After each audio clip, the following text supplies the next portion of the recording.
we live in the age of AI, we live in the age of automation, but we still need that human connection. What would you say are some of the most outdated assumptions in business that can still dictate decision making today?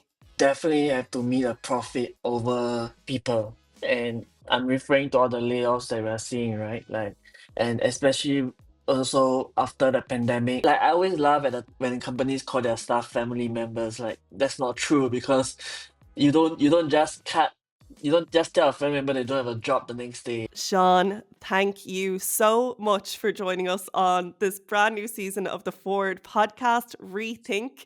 It is absolutely wonderful to have you. Thank you for having me, Aziza. Like, when you first reached out to me on LinkedIn to join this podcast, I think we've been connected for a while. So it's I've been seeing your work and I've been seeing the podcast as well. So I'm really excited to be here. Same here. And honestly, I have been watching your LinkedIn, your growth over the last 2 years. I absolutely loved your stories, your articles, and everything. So I was so happy when you accepted this invitation. So I know that there's going to be so much that our listeners are going to be able to take away Hmm. from this episode. And I'm so excited to crack into it. To get us started, a question that I ask every one of my guests at the Hmm. beginning of each episode: what drives you forward in your life and in your career? Well, that's a big question, but it's definitely my answer is always the same. It's my daughter. So my daughter is 2 years old, and she's neurodiverse, so she's nonverbal. She used to not be able to make eye contact, but she's um on the path because we on the path to being better, I would say, because we've been sending her for therapy. But that also helped me in terms of you know how do I represent the marginalized and underrepresented community as because as a queer person, as a gender fluid person, I never had that growing up. So my daughter, I'm changing the system for my daughter in that sense where we can talk about it later as well with my work. But a lot of things I do is with my daughter in mind.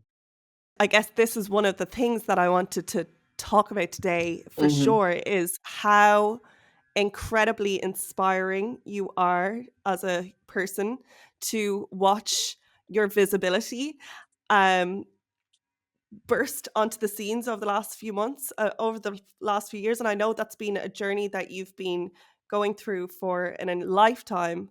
But one of my favorite quotes that I've seen from you is saying that you're impossible to ignore and impossible to to be Yeah. invisible now. And I think that's so beautiful, because when you mention any marginalized group there, it's always that showcase of individuality that allows people to step out and move forward Yeah. themselves.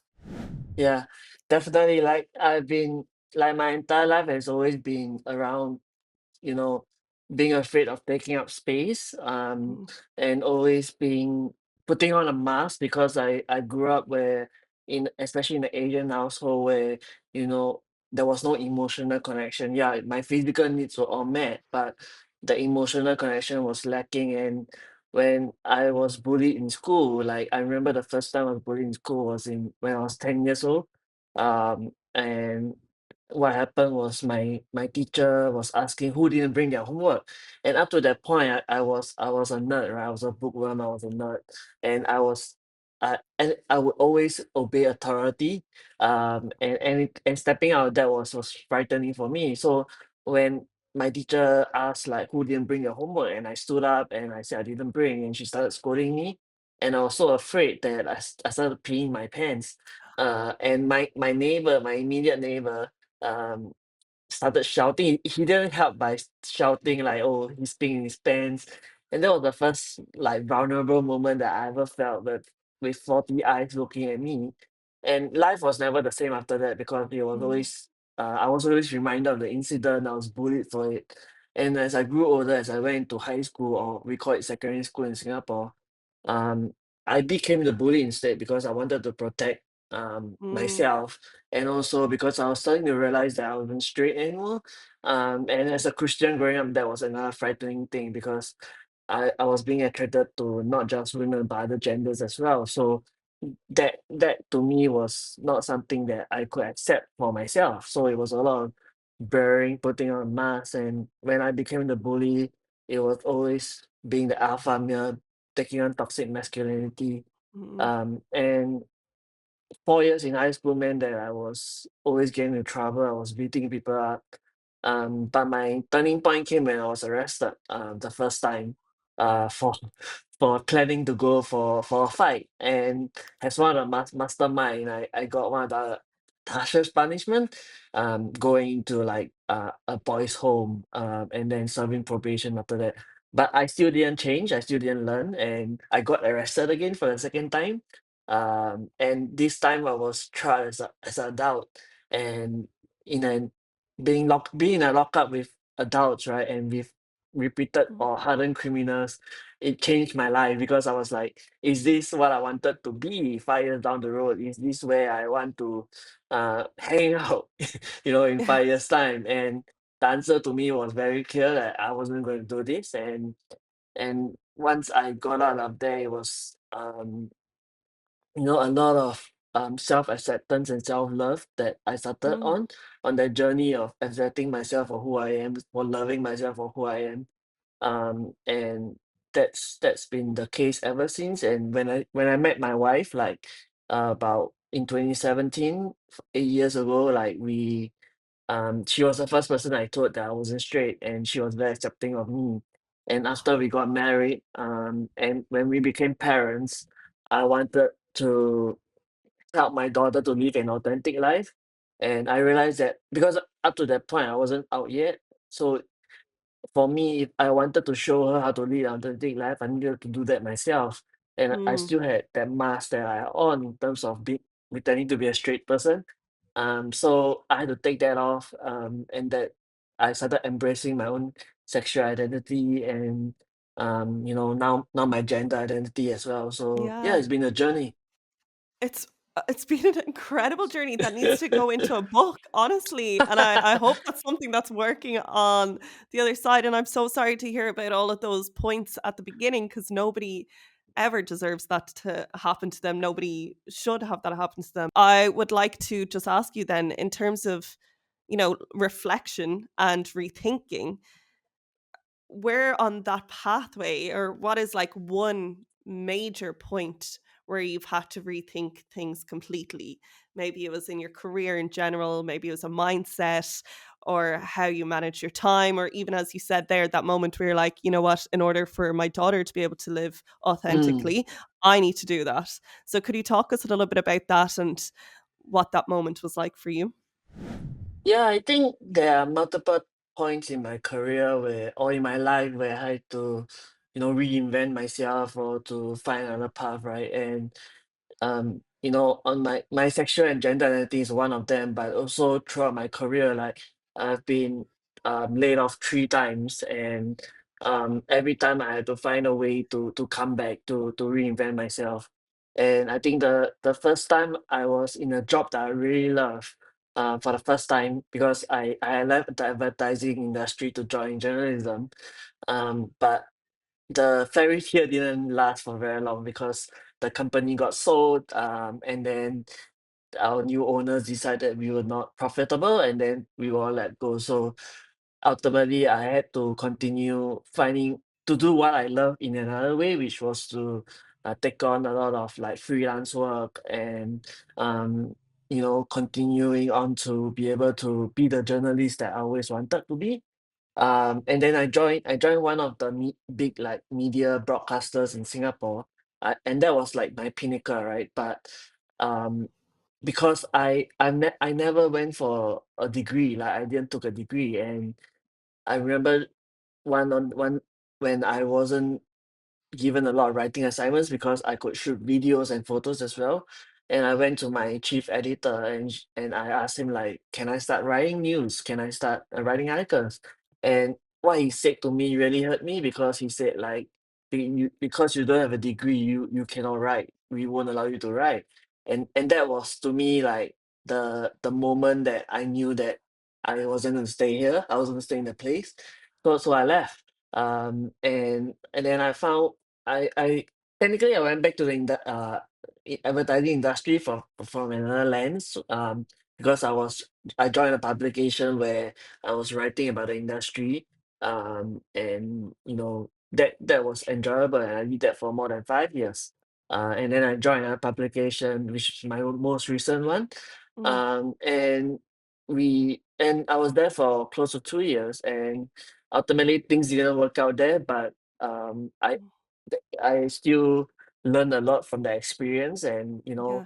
I reinvented myself in a way that I'm still creating content, but now I'm writing newsletter, I'm doing a podcast, and Yes, I'm I'm so also, excited. yeah, Oh, being a influencer on LinkedIn, I guess. yes, yes, pop up. Because what I wanted to say there was like, I love how rethinking to you has been rethinking obstacles that stand in your way and making sure that you go around them or finding new ways around these things like that sentence being said to you, like you can't write because you don't have a degree, whereas and anybody who was to look up your name would see that your name is the byline of some of the best articles that I've ever Thank read you. in the tech space as well. So I'm so excited to talk about then where you are now, which is human algorithm. Hmm. And this is the I know you took a bit of a break to reassess and start looking around you and decided to come out with human algorithm, the Substack, the podcast, all of it. Can you tell us everything and what Yeah. your day to day may look like now and what your biggest priorities are right now?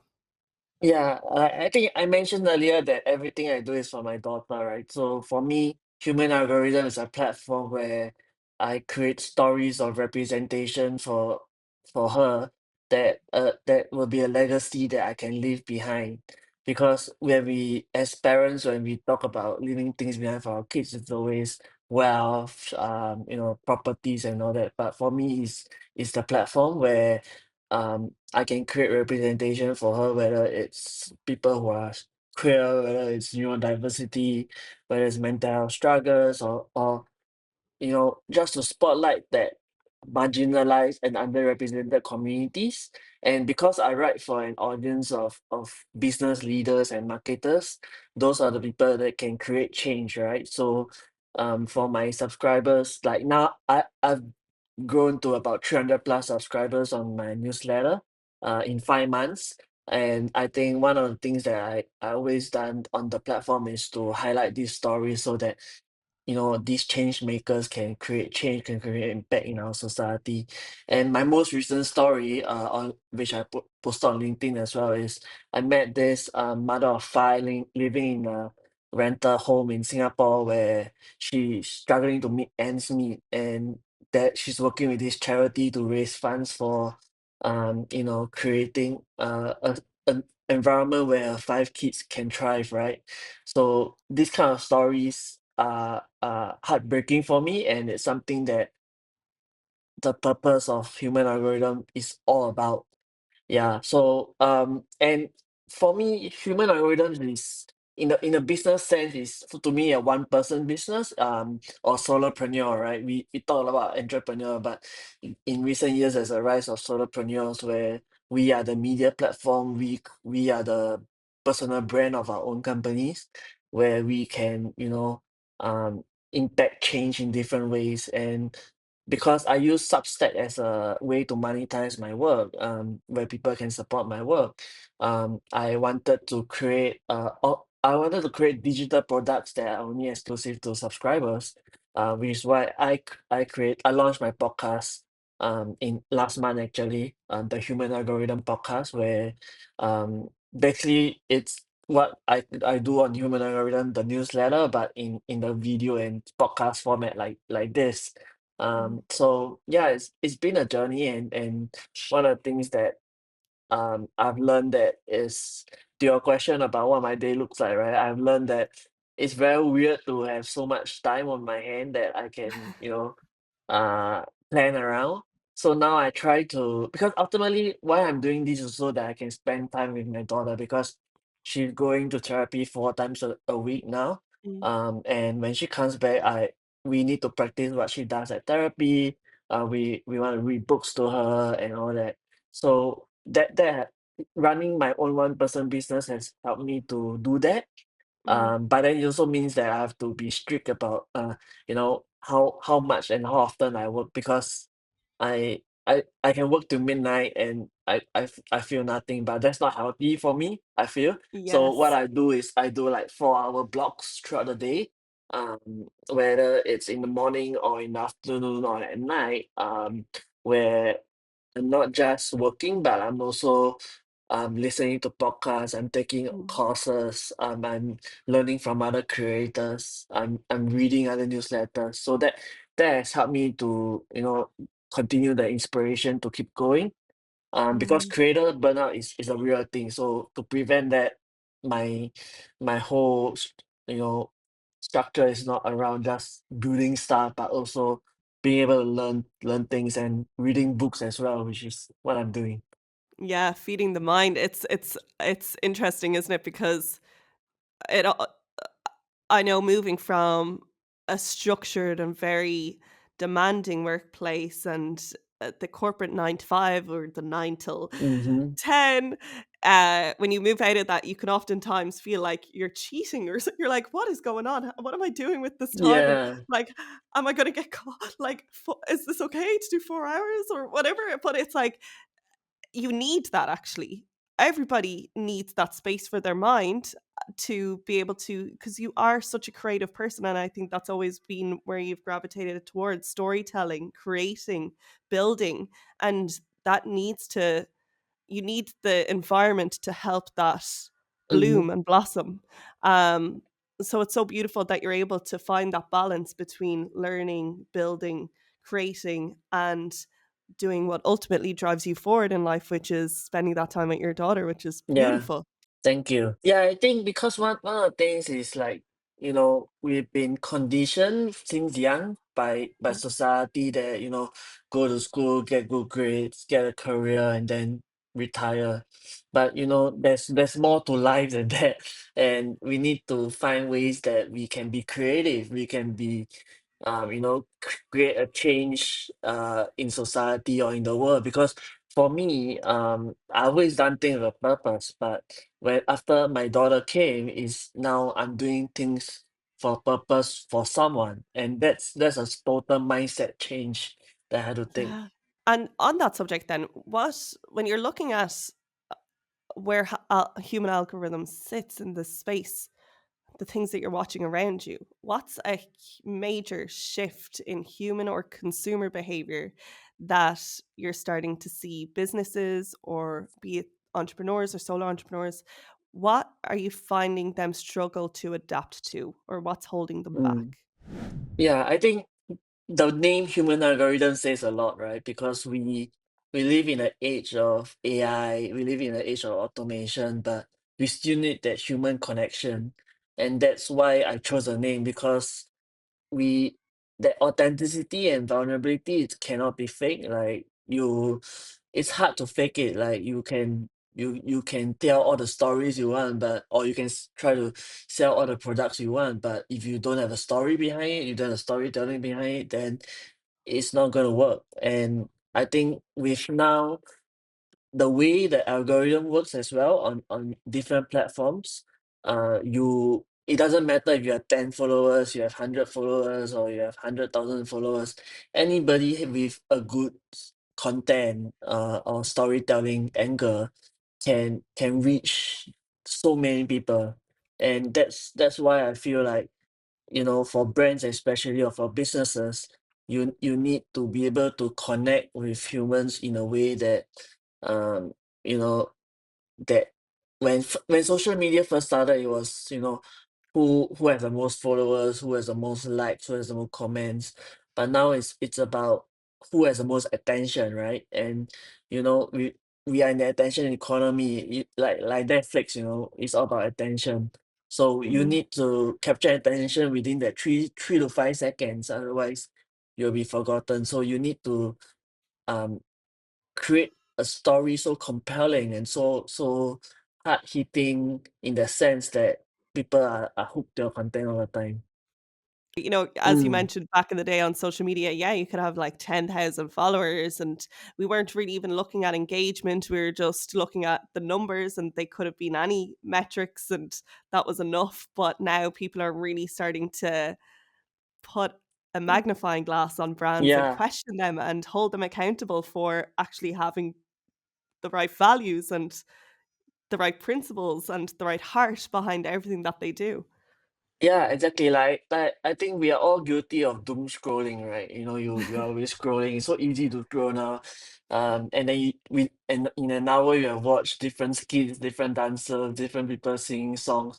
But I think we need to train the algorithm in a way where we are learning. So I call it intentional scrolling, where you are learning from different creators or even different influencers where they are not just trying to sell you something, or they're not trying to just hop on the latest trend. It's about what they are actually doing to improve themselves, what they're actually doing to improve their business, and how they Mm. are improving the life of others. So if you train your algorithm in a way where you are seeing this kind of content, right, then it fits you're not doom scrolling anymore. We need a new word for it. I wonder what it could be. Dream scrolling. Yeah.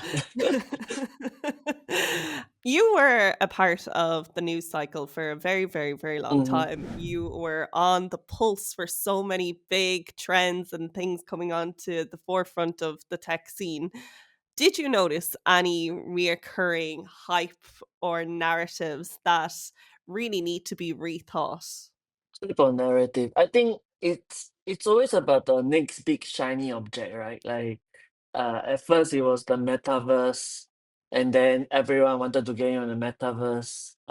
Then you know NFTs and all that, and then when ChatGPT first came out, it was always about wow, AI has improved and how AI um and then we see like a lot of the tech giants like always chasing that, trying to create that AI thing. So, but I think there's a big difference because with the metaverse, it wasn't very, it couldn't translate into people's life just like that easily.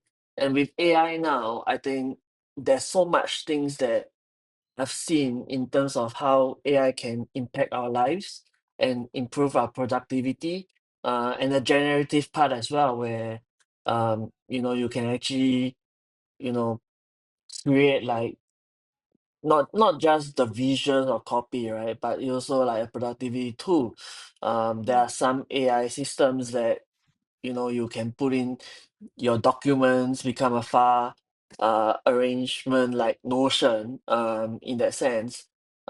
So there's so much possibilities, and it can even help to improve our lives in terms of like mental health and using AI to create that kind of possibility. For example, like one exhibition that was held in Singapore last year or the year before was how do you use AI to help mental health patients to tell a story, because a lot of times they can't describe what's in their head or what they're thinking.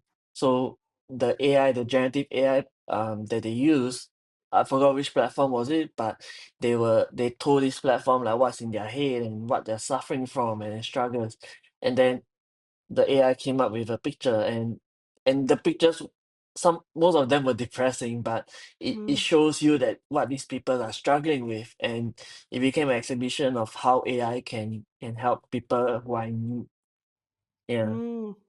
Uh, that's powerful. There's something really powerful in that in terms of the stories that we also tell about these technologies needs to hit a human-centered level in terms of Mm. those maybe invisible things, issues, problems that it should be able to solve rather than that that clickbaity Yeah. headline that everyone goes after like blockchain is Correct.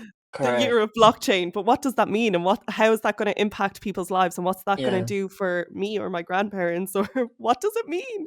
Moving forward now, I want to just ask, what would you say are some of the most outdated assumptions in business that can still dictate decision making today? I think one of the most outdated one is definitely like, um, you know, we we definitely have to meet a profit over um people. And I'm referring to all the layoffs that we're seeing, right? Like, and especially also after the pandemic, where everyone like the return to office kind of situation, especially like I think when pre when the COVID first hit in 2020, it was like, okay, everybody, we are inclusive company, everyone is a family, you are at home, we support you and all that. And then suddenly when COVID finished or COVID ended, it became like, oh, you need to return to the office, and there's no flexibility in how we work anymore. And it's always like I say, like I always think of the marginalized and underrepresented groups, right? So how do you, for example, a neurodiverse person, like they've been struggling with the office, and then now they are home all alone, and then now they have to go back to the office, so that they can't make that switch so easily. And how do you help them? And Mm, that's something that is not talked about so often, because we we haven't solved the issues of women in the workforce yet, like the gender diversity. And with the especially around motherhood, right? Like a lot of women, after they became mothers, they don't return to the workforce. And I've known of people who are still pregnant and yet to give birth, they're being told they are going to be laid off. So that kind of things is it's ridiculous, because we tend to put profits over people.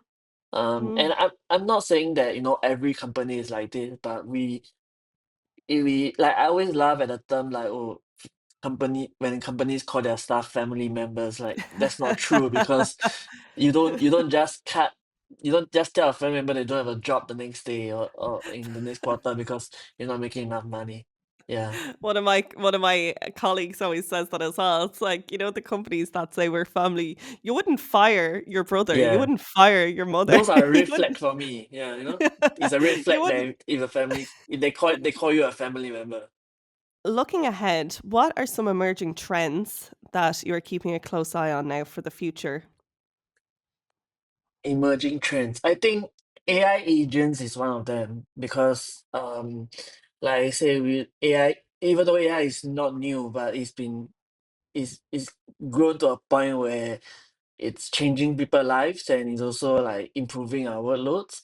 And with AI agents, it's not just your regular chatbots, right? It's the AI that truly understands, like, whether you need this at this point of time, whether you need help at certain times when you're not even asking for it. So I think AI agents is definitely one of them. But to a larger extent is also, I think, with like going back to my point about the attention economy, I think brands that or businesses that don't prioritize like storytelling or authentic storytelling with their content, or even, especially on LinkedIn, businesses are finding it hard to capture on the B2B side, like they are finding it hard to capture a lot of attention. And one of the ways that I think a lot more businesses, like, it's already happening in the B2C space, like you see Instagram, TikTok, Mm, where employers use their staff to create content. And mm. because this staff they know the businesses the best. And if you're the face of the company, that says a lot about the brand, because it's not just a logo anymore. So you need Yes. to be more human in your communication. Yeah. Yeah, I saw you mention B2H, Yeah, moving business to from human. B2B to, yeah, I like Yeah. that. So, is that kind of idea that you're talking about? Yes, yes. Yeah, Yeah. because we there's I don't think, like, it's still debatable. We still have brand loyalty, like, you don't stick to a specific brand all the time now. So if you don't stick to a specific brand or service or business, right, then you you need to be able to show why you are first of mind, and why you are capturing attention. Mm. Yeah. It's interesting as well because we talk about brand loyalty a lot, and I wonder, is it just part of the noise as well? Because I don't know if you know, I'll ever truly be loyal to a brand. I'll be loyal to a product. I'll be loyal to something that serves my needs or that makes, you know, a strong impact on my life. I'll be loyal to coffees. Yeah. But I don't know, and that's maybe the thing for the an argument for that B to H Yeah. style or that focus is that learning how we even report or strategize and all of these things that happen behind doors. Are we really even saying the right things, like Mm-hmm. brand loyalty and engagement and all of this stuff? Are we measuring the right stuff? It doesn't make sense anymore. Is it just Yeah. stuff that goes onto a wall and it looks good in a board presentation? Yeah. Definitely. Yeah. Mm. I think we tend to always, you know, you you unless it's a brand that really has a story, you tend to get things at your convenience, right? Like for groceries, for me, it's always diapers or milk powder. Like Yeah. what happens if the milk powder I buy runs out? I don't fit my dollar. No, I go for Yeah. another brand, right? So Yeah. it's a matter of survival in that sense. Like whether you are loyal to a brand or not, it's at a point of time, if I need it urgently, and the brand is not there, then there's no loyalty anymore. Yeah. We're done. We're over. We're no Yeah. longer family. Okay, going into one of my final questions. How do you personally stay open to rethinking in your life and in your career? So, how do you continuously stay open to change? Mm, great question. I think one of the things that I always do is, when people zig, I zag. So I don't follow the conventional path in a lot of things that I do, and that gives me the ability or the being nimble to change. And because I feel like if we are stuck or we are rooted to something that we strongly believe in but it doesn't help us, then we tend to, you know like there's a saying, the sorry, the saying is like, if you um do something so many times and you continue to fear, it's crazy. um Forget the exact words of it, but something along that line, paraphrasing. But I think if you constantly do something and it doesn't work out for you and you still do it, then that's just stupid, I feel. So you need to be able to find ways to reinvent yourself, find ways to change yourself, and you might just find happiness in that, because as I mentioned earlier, like we have been conditioned since young to think a certain way and to live a certain way, that we are stuck in this chamber or echo chamber that doesn't serve us well.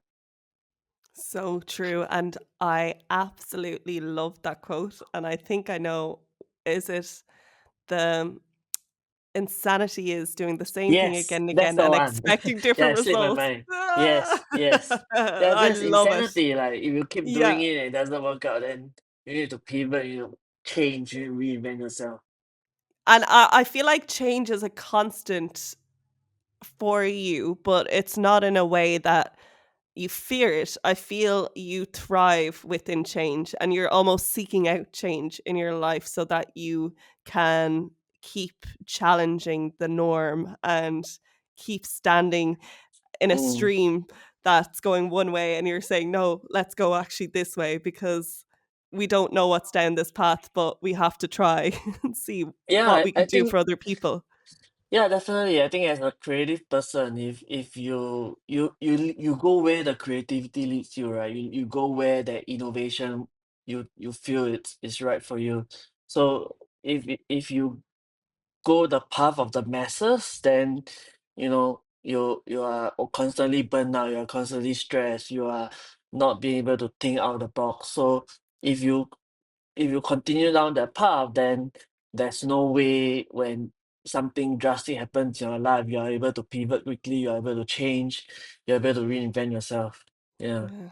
And my final question, normally we ask people, what advice would you give to your younger self? Well, we're looking forward. So I want to ask you, what is one piece of advice that you would give to your future self, to future Sean? What would you say to Great question. So I think one of the things that I struggled with for a very long time was to please people. So I became a people pleaser because of my relationship with my mother. And I had to constantly please her, constantly please the people around me. I was afraid to say no. I was saying yes to everything. Um, and I think the advice I would give is to, I think one of the things that I recently heard from Mel Robbins was to let them carry. Go read her book. Is fantastic. Let people judge you. Let people make comments about you. You are not you're not stuck, or you're not chained by whatever they think of you. So if you continue to please people, if you continue to try and not live your life authentically, or live your life as how you should with a mask on, then it's gonna be miserable. Yeah, it's so true, and I love that poem, the "Let Them" poem. It's so beautiful, and Mm. I'll link it to the description of this episode, along with the link where you can find Human Algorithm too. Sean, thank you so much for spending your time with us, and Thank thank you. you Thank you for for having all. me. Yeah, thank you for your story. Thank you for doing all that you do. We really appreciate you. Thank you.